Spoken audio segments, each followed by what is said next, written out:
बाबा पर जज ने क्लास लगा दी।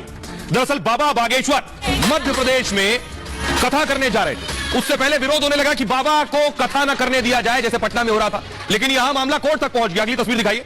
बाबा ने बड़ा पंडाल लगाया, हजारों समर्थक बाबा की कथा सुनने आ रहे हैं, लेकिन यह मसला कोर्ट में गया और कोर्ट में जज ने फटकार लगाई और यह वीडियो वायरल है। अगली तस्वीर दिखाई। ये आप देख रहे हैं, ये जज साहब बैठे और ये वकील है।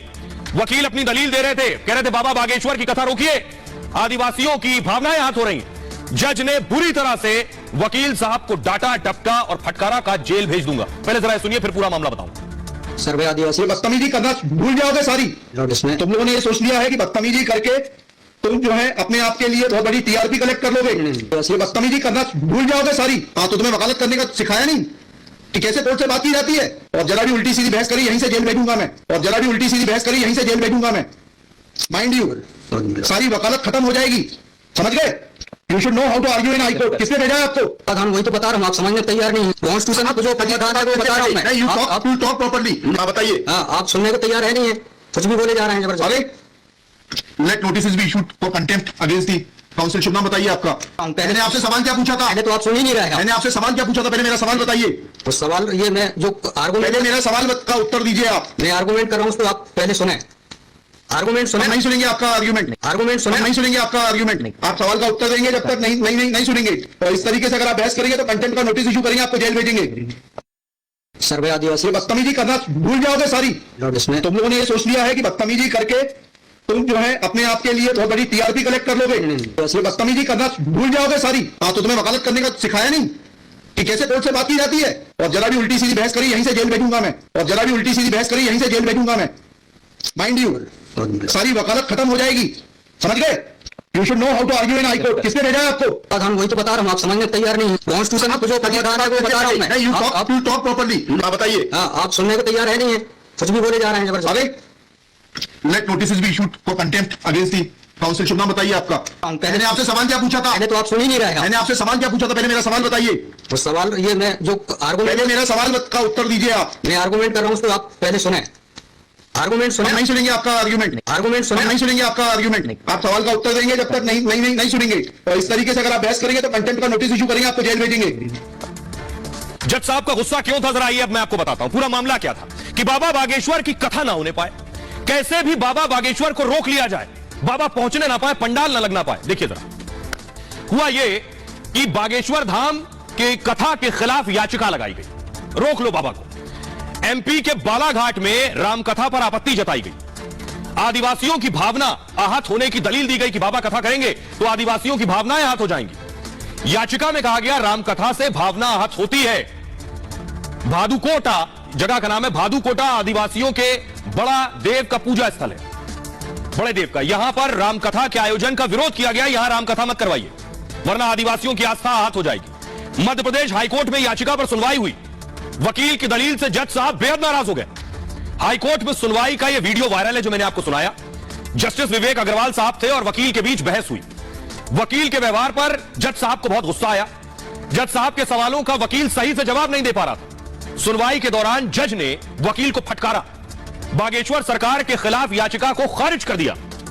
अब जरा सुनिए क्या कुछ दलील दे रहा था वकील, जिसके बाद जज साहब को गुस्सा आया। सुनिए। बताइए, बड़ा देव भगवान स्थल जो है, यहाँ से जुड़ी हुई क्या मान्यताएं हैं और उन मान्यताओं का कैसे किसी के कथावाचन करने से अपमान मिलता है? दो सवालों को जवाब दीजिए, फिर आगे बढ़ते हैं। उनके पूर्व से पहले बताइए क्या मान्यताएं हैं। वहां लिखा है आपने पिटीशन में उनकी क्या मान्यताएं हैं। आप कहते हैं कि किसी की मान्यता है तो उस मान्यता के संबंध में विस्तृत विवरण होना चाहिए याचिका में। क्या विवरण है बताइए। इसमें मैं पढ़ के बता रहा हूँ। पढ़ के बता रहे पिटीशन में। हाँ, बताइए पैराग्राफ नंबर। पैराग्राफ कौन है हमारा? पिटीशनर है। दी है आपको, लगवाई है, उनसे इतना तो समझ लीजिए हम आपसे सवाल क्या पूछ रहे हैं। दिक्कत यही होती है कि उस वकील को खड़ा कर देते हैं, उसको सवाल का उत्तर देने का भी वो नहीं है। I am asking you a direct question that when you से ऑन पेज 12 कि बड़ा देव भगवान स्थल है और उससे आदिवासियों की मान्यताओं को, आत्मसम्मान को ठेस पहुंचेगी। मैंने आपसे सवाल पूछा, इस बड़ा देव भगवान से जुड़ी हुई क्या मान्यताएं हैं और उन मान्यताओं को किसी कथा के करने से कैसे। आपने जज साहब को सुन लिया आपने। अब मैं आपको बताता हूं कि दरअसल वकील साहब से जज साहब ने सवाल क्या पूछे और जो सवाल पूछे उस पर वो जवाब भी नहीं दे पाए।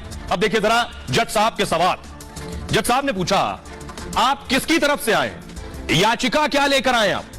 वकील ने कहा कि सर्व आदिवासी समाज के अध्यक्ष गोवर्धन मरावी की तरफ से मैं याचिका लाया हूं। जज ने कहा लेकिन सर्व आदिवासी समाज ने मरावी को अध्यक्ष माना, इसकी जानकारी आपकी याचिका में तो है नहीं।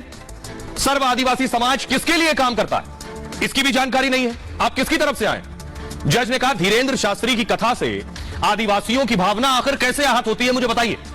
वकील ने कहा इस पर सही से जवाब नहीं दे सके वकील साहब, और जब जवाब नहीं दे सके इसे मूव कीजिए प्लीज। इस पर आप कहीं और कथा करवाने के आदेश दीजिए, वकील ने यह कहा।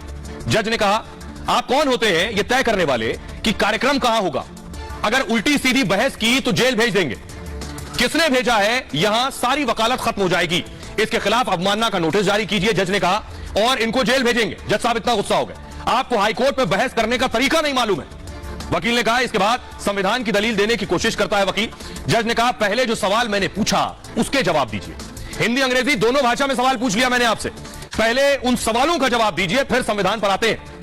और यह बहस हुई, इस पर जज ने डांटा। आप सुनिए जरा पूरा मामला क्या है। वकील बता रहा है कि आखिर वो क्यों आया है, ठीक से पता भी नहीं वकील को कि बाबा बागेश्वर का विरोध क्यों कर रहा। सुनिए जरा।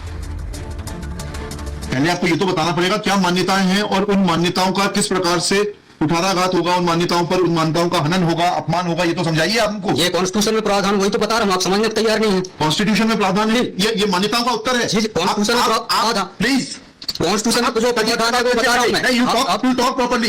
आप ये मान्यता, ये आदिवासियों की मान्यता है, कॉन्स्टिट्यूशन में कहां दी है, पढ़ के बताइए। बता रहा हूं ना। हाँ बताइए। आप सुनने को तैयार है नहीं है, कुछ भी बोले जा रहे हैं जबरदस्त। अरे let notice be issued for contempt against the council. शुभ नाम बताइए आपका। हाईकोर्ट में नहीं, फर्स्ट आपको हम कंटेम्प्ट का नोटिस जारी कर रहे हैं, उसका जवाब दीजिएगा। आपको हाईकोर्ट में बहस करने का तरीका नहीं मालूम है। Issue notice against the petitioner council Shri, आपको शुभ नाम बताइए। आर्टिकल 51 में प्रावधान है वो बता रहा हूं। मैंने आपसे सवाल क्या पूछा था? पहले तो आप सुन ही नहीं रहे हैं। मैंने आपसे सवाल क्या पूछा था? पहले मेरा सवाल बताइए। वो सवाल ये मैं जो आर्गुमेंट, पहले मेरा सवाल का उत्तर दीजिए आप। मैं आर्गुमेंट कर रहा हूं उसको आप पहले सुने। आर्गुमेंट सुने। हम नहीं सुनेंगे आपका आर्गुमेंट, नहीं। आप सवाल का उत्तर देंगे जब तक नहीं सुनेंगे। तो इस तरीके से अगर आप बहस करेंगे तो अब आप दूसरा सवाल सुनिए, उसका उत्तर दीजिए पहले, फिर संविधान पढ़ेंगे। ये सर्व आदिवासी समाज कौन है और किसने ऑथराइज किया है आपको फाइल पिटीशन फाइल करने के लिए? सर्वे आदिवासी। बदतमीजी करना भूल जाओगे सारी। तुम लोगों ने ये सोच लिया है कि बदतमीजी करके तुम जो है अपने आप के लिए बहुत बड़ी टीआरपी कलेक्ट कर लोगे। बदतमीजी करना भूल जाओगे सारी। हाँ, तो तुम्हें वकालत करने का सिखाया नहीं कि कैसे कोर्ट से बात की जाती है। और जरा भी उल्टी सीधी बहस करी यहीं से जेल भेजूंगा मैं, और जरा भी उल्टी सीधी बहस करी यहीं से जेल भेजूंगा मैं। माइंड यू, सारी वकालत खत्म हो जाएगी, समझ गए? You should know how to argue in high court. किसने भेजा है आपको? प्रावधान वही तो बता रहा हूं, आप समझने को तैयार नहीं है। कॉन्स्टिट्यूशन में जो प्रावधान है वो बता रहा हूं मैं। You talk properly. हाँ बताइए। आप सुनने को तैयार है नहीं है, कुछ भी बोले जा रहे हैं जबरदस्त। अरे let notice be issued for contempt against the council. शुभ नाम बताइए आपका। मैंने आपसे सवाल क्या पूछा था? पहले तो आप सुन ही नहीं रहे हैं। मैंने आपसे सवाल क्या पूछा था? पहले मेरा सवाल बताइए। वो सवाल ये मैं जो आर्गुमेंट, पहले मेरा सवाल का उत्तर दीजिए आप। मैं आर्गुमेंट कर रहा हूं उसको आप पहले सुने। आर्गुमेंट सुने। नहीं सुनेंगे आपका आर्गुमेंट। आर्गुमेंट सुने। नहीं सुनेंगे आपका आर्गुमेंट। आप सवाल का उत्तर देंगे जब तक नहीं सुनेंगे। तो इस तरीके से अगर आप बहस करेंगे तो कंटेम्प्ट का नोटिस इशू करेंगे, आपको जेल भेजेंगे। तो जज ने ऐसे फटकारा, याचिका खारिज कर दी, और याचिका खारिज होने के बाद बाबा की कथा हुई, क्योंकि अगले दिन ही होनी थी। कथा शुरू हो गई बाबा की मध्य प्रदेश के बालाघाट में। कथा हुई, बाबा को पता चला कि मेरी कथा रुकवाने के लिए लोग कोर्ट तक गए थे। तो बाबा ने कथा के दौरान ही विरोधियों की भी जय जय की, और उनकी भी, जो कोर्ट गए थे कथा रुकवाने, उनकी भी जय। सुनिए। दुर्गावती जी, रानी दुर्गावती जी, श्री सीताराम भगवान की जय, बागेश्वर धाम की जय, नमः पार्वती पते, बालाघाट के पागलों की, कथा यजमानों की, कथा में सहयोग करने वालों की, और हाई कोर्ट में जाके विरोध करने वालन की भी, नमः पार्वती पते।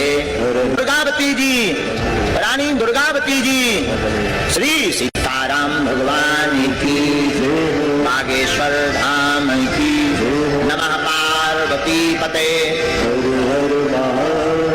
बालाघाट के पागलों की, कथा यजमानों की, कथा में सहयोग करने वालों की, और हाई कोर्ट में जाके विरोध करने वालन की भी, नमः पार्वती पते।